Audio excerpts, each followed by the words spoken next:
Alhamdulillah, wa salatu wa salam ala rasulillahi sallallahu alayhi wa sallam.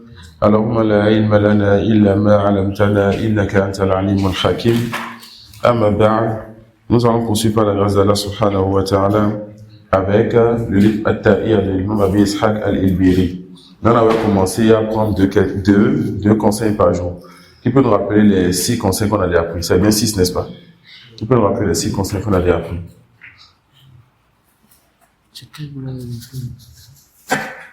Non. Ibrahim, rappelle-nous les 3 premiers. Il y a la crainte d'Allah, la sincérité. Non. Non. Non. Avant ça. Les petites sciences avant les grandes sciences. Ismaël, le 4e. Délaisser les péchés.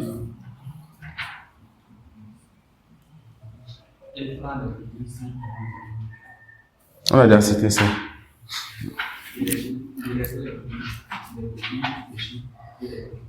Et voyez? Partager la science. 6e. Appliquer, mettre en pratique sa science. D'accord? Ça peut aller. Non? La sagesse dans la dame. Quelqu'un pour regarder dans son cahier nous citer tous les 6 alors, Inch'Allah. La crainte d'Allah, la sincérité, la petite science avant les grandes sciences, mettre en pratique ce qu'on étudie pour éviter la colère d'Allah, enseigner ce qu'on étudie, avoir la sagesse dans la dawa. On a dit sagesse n'est pas sagesse. La sagesse chez les tabliques n'est pas la sagesse chez les gens de la sunna. La sagesse chez les tabliques, c'est le fait de ne pas dire la vérité, le fait de ne pas toucher les choses du doigt. Et la sagesse chez les gens de la sunna, c'est placer chaque chose à sa place, n'est-ce pas? On va ajouter aujourd'hui le fait d'être véridique. Le fait d'être véridique. Ça peut aller. Le fait d'être véridique. Et c'est quoi la différence entre la sincérité et la véracité? La sincérité, c'est que tu peux commencer quelque chose pour Allah. La véracité, c'est que tu restes faible lorsque tu commences. Ça suit? La sincérité, c'est que tu commences quelque chose pour Allah. Et la véracité, c'est que tu restes faible lorsque tu commences. D'accord? Donc, c'est que tes actes soient en conformité avec ce qui était dans ton cœur. Que lorsqu'il y a un petit obstacle ou bien lorsque tu avances, tu n'abandonnes pas facilement. Ça suit? On va ajouter à ceci ce qui va avec. Et il s'agit, lorsqu'on commence quelque chose, de toujours finir la chose. Pourquoi? Si en étant qu'étudiant, on prend l'habitude de commencer, que ce soit l'étude des livres, la mémorisation ou n'importe quoi, et qu'on ne finit pas, on va prendre cette habitude lorsqu'on va commencer à enseigner. On va prendre cette habitude lorsqu'on va commencer à enseigner. Et ça, là, wallahi, on a vu ça chez notre chef, le docteur Ahmed Saïd, petit comme grand livre, il ne commence pas sans finir. Et il patiente beaucoup sur les livres qu'il commence. Et il a sa méthodologie. Il y a les livres pour lesquels il donne du temps, les livres sur lesquels il fait le ta'liq, les livres où ce sont les étudiants en sciences qui lisent, et il va nous arrêter seulement sur certains mots. Tu as écouté 1 heure d'un audio, tu vois, c'est souvent la voix de Cheikh Karim, le frère qui lit le livre, et peut-être Cheikh Ahmed ne va presque pas parler. Parce qu'on comprend, n'est-ce pas, comme le texte de Kassir, ce qui va dans ce sens. Quand quelqu'un comme Cheikh Ahmed sort une Mujallal, ou bien un livre de un Mutawal, ou bien Mutawasit, un livre de 5 volumes, 6 volumes, j'ai pas peur, car je sais qu'il fait partie de ses habitudes quand il commence de terminer. Et on doit être sur le 4e ou bien le 3e volume de texte de Ibn Kathir. Et chaque volume fait quoi? 400 à 500 pages. Et lui nous a dit qu'il avait parmi nos Bachir, ceux qui, lorsqu'ils commencent des livres, ils ont du mal à finir. Là, peut-être que Cheikh a été éprouvé, c'est-à-dire que Cheikh a été éprouvé par le fait que lorsqu'il était étudiant aussi, il ne patientait pas sur les livres. Ou mais parfois, il commence un livre, il a des obstacles qu'il ne finit pas. Ça suit. Et combien on a parmi nos frères, tu le vois aujourd'hui, il prend ce chapitre de ce livre, après il saute sur un autre chapitre, après il est encore dans un autre livre. Et là, quand tu fais comme ça, ton science que tu partages ne sera pas bénéfique. Quand tu prends ça de façon ordonnée, tu donnes de façon ordonnée.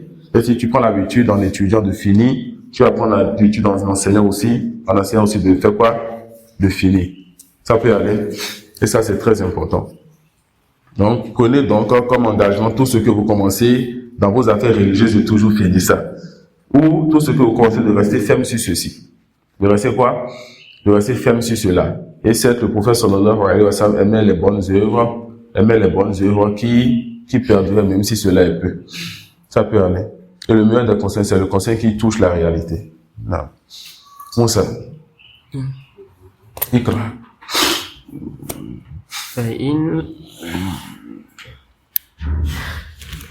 Non. فإن لم تنه عنه نشبت فيه ومن لك بالخلاف إذا نشبتها ولن سمعت تظهر منك حتى كأنك قبل ذلك ما ظهرت وزلت أسر ذنبك في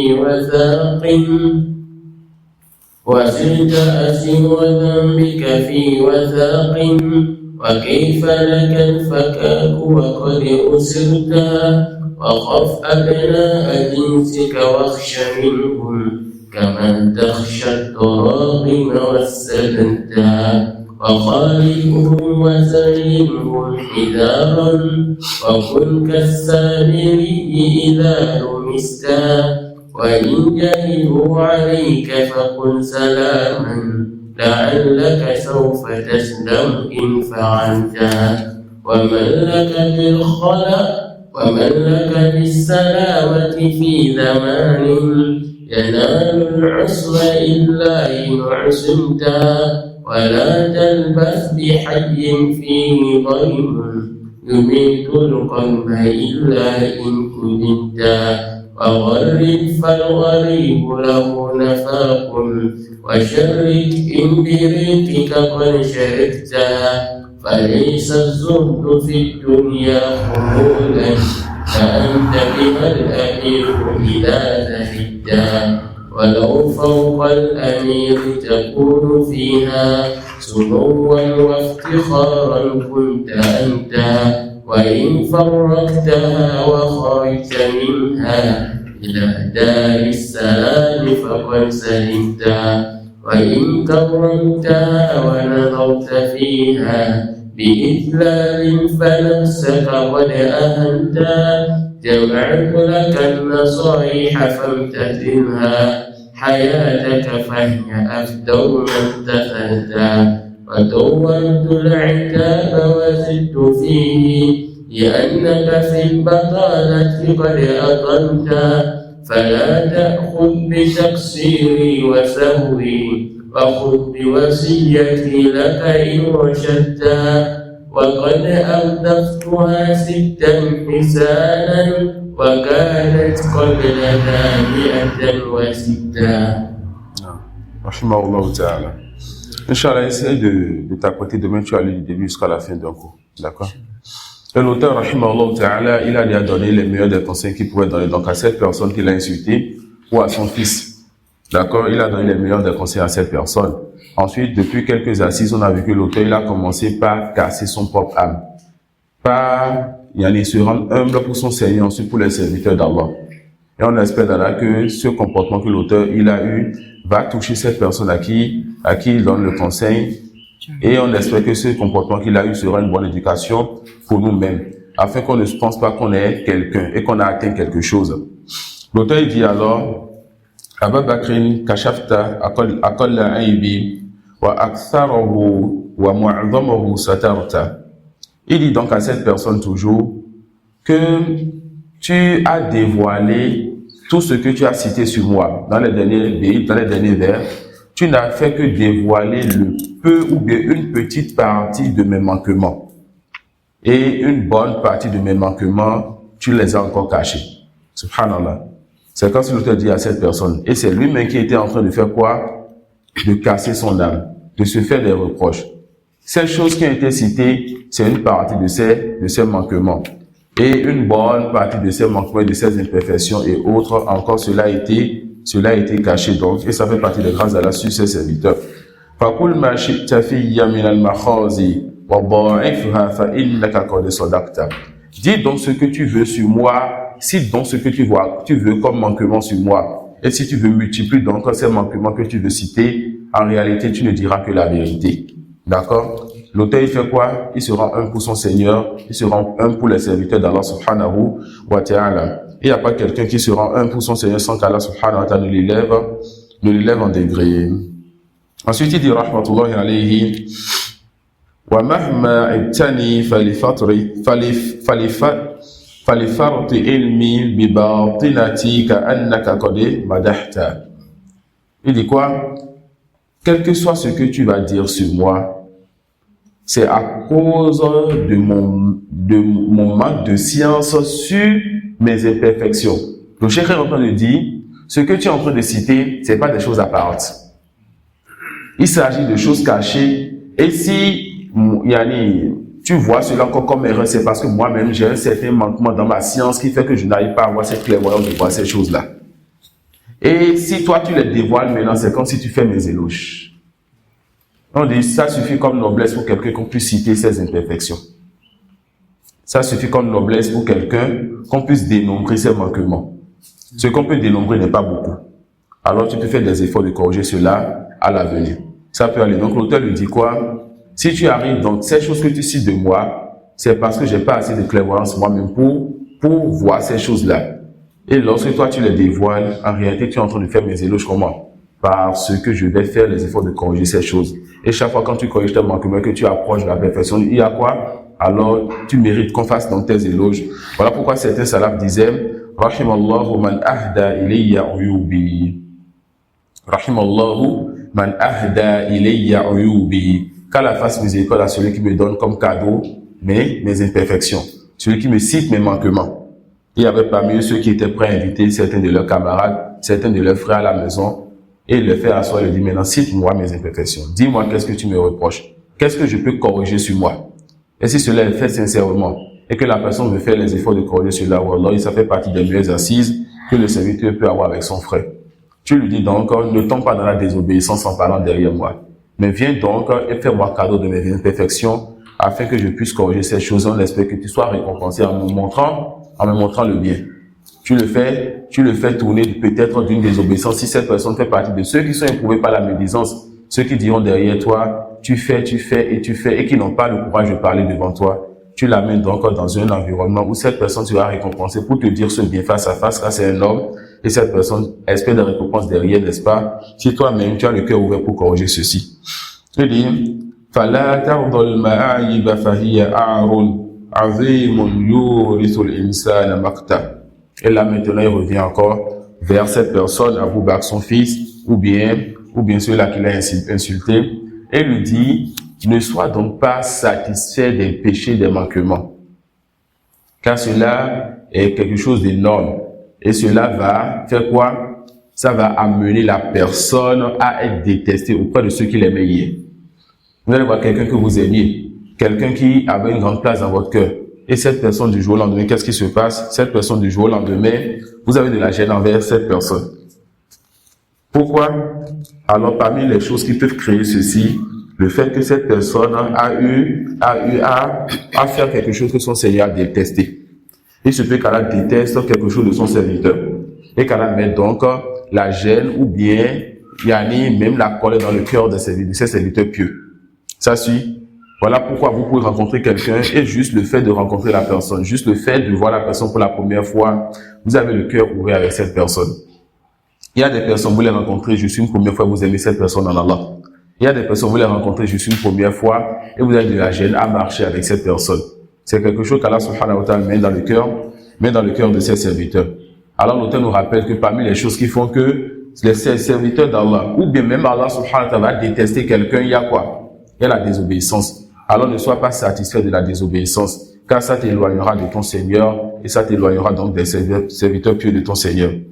وَتَهْوِي بِالْوَجِيهِ الثُّرَيَّا وَتُبْدِلُهُ مَكَانَ الْفَوْقِ تَحْتَ. Al-Wajih Zul Makana. Celui-là donc qui a une certaine place, celui-là qui a donc son renommée, sa renommée. Non.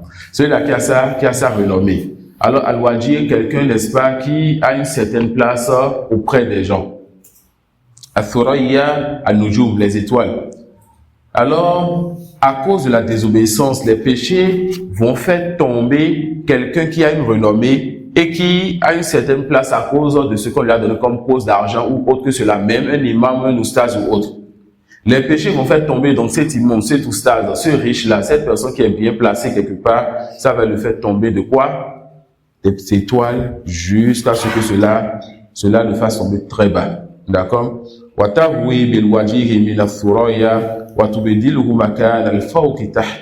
Cela va le remplacer sa place. Cela va l'amener de haut en bas. Hein? Cela va l'amener de haut en bas. Ta place, ce n'est pas ce que tu as comme poste. Ta valeur, ce n'est pas ce que tu as comme chiffre en compte en banque. Mais ta place et ta valeur, c'est ce qui est dans le cœur des serviteurs pieux d'Allah. Ta valeur, ta place, c'est ce que tu as auprès de ton Seigneur subhanahu wa ta'ala. كما الطاعات تنعلك الضرار وتجعلك القريب وإن بعدت. De la même façon que l'obéissance va te rapprocher d'Allah, c'est de cette même façon que la désobéissance va t'éloigner de ton Seigneur. Ça suit. L'obéissance te rapproche de ton Seigneur et la désobéissance t'éloigne de lui. Là, il est en train de rappeler maintenant à cette personne-là les mérites de quoi? De la piété, les mérites de la crainte, les mérites de l'obéissance. Il montrera quelque chose de son contraire. Si tu obéis, voici ce que tu espères auprès de ton Seigneur. Tu seras aimé de ton Seigneur. Tu seras aimé auprès des serviteurs pieux de ton Seigneur. Et si tu désobéis, tu seras détesté auprès de ton Seigneur. Détesté auprès des serviteurs pieux de ton Seigneur. Si tu obéis, tu seras proche de ton Seigneur. Si tu désobéis, tu seras donc éloigné de ton Seigneur. وَتَنْشُرُ أَنْكَ فِي الدُّنْيَا جَمِيلًا فَتَلْقَى الْبِرَّ فِيهَا حَيْثُ كُنْتَ. Quand tu es obéissant, alors dans ce bas monde, les gens diront du bien de toi. Les gens penseront du bien de toi. Ça peut aller. Et tu vas obtenir le bien où que tu sois. Al-birru ismun jami'un li kulli khair. Al-birr, c'est un nom qui regroupe tout le bien. Ça suit. Donc, le fait que tu sois obéissant envers ton Seigneur, ça laissera donc le bien sur la langue des gens pour toi. Les gens diront du bien de toi. Ils vont garder le bien dans le cœur pour toi. Et où que tu sois, tu obtiendras donc le bien sur la terre de ton Seigneur. وَتَمْشِي فِي مَنَاكِبِهَا كَرِيمًا وَتَجْنِي الْحَمْدَ مِمَّا قَدْ غَرَسْتَ. Et tu vas, parce que tu es obéissant envers ton Seigneur, tu ne bois pas l'alcool, tu ne commets pas la fornication, tu ne fais pas ce que ton Seigneur déteste ou al-ya'dhu. Tu vas donc marcher la tête haute, aziz. Tu auras de la fierté et tu vas marcher la terre haute. Où que tu sois sur la terre d'Allah subhanahu wa ta'ala. Tu ne vas pas avoir de gêne d'aller dans un milieu parce que dans ce milieu, tu peux être dévoilé. Tu ne vas pas avoir de gêne d'aller dans un milieu parce que dans ce milieu, il y a ce que tu crains. Tu vas marcher sur la terre de ton Seigneur, la tête haute, et tu auras le cœur apaisé où que tu sois sur la terre d'Allah. Et où que tu sois, du bien se dira de toi. D'accord? Ce bien qui se dira de toi, c'est en fonction de quoi? En fonction de ce que tu as eu à avancer comme obéissance envers ton Seigneur, comme bienséance et comme bienfaisance envers ton Seigneur, ensuite envers ses créatures.